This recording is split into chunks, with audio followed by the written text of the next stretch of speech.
సంఘము అనగా ఏమి అంటే ఎక్లెసియా అను గ్రీకు పదము నుండి సంఘం అనే పదము వచ్చింది. ఎక్లెసియా అంటే ఇంగ్లీష్ భాషలో అర్థము ఏ కాలింగ్ అవుట్ ఆఫ్ అని అర్థము.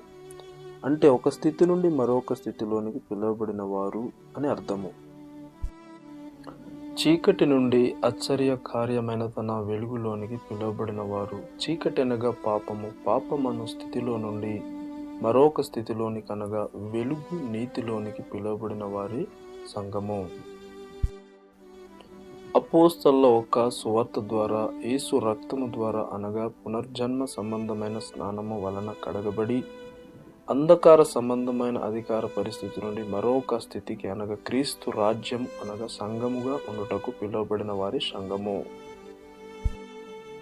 సాతాను అధికారము నుండి దేవుని వైపుకు తిరిగి ఈ లోక సహవాసం విడిచి తండ్రితోనూ కుమారునితోనూ పరిశుద్ధ సమూహముతోనూ ఉండుటకు పిలువబడి దేవుడు ప్రేమించిన ఆయన సంకల్పం చొప్పున పిలువబడిన వారి సంఘము.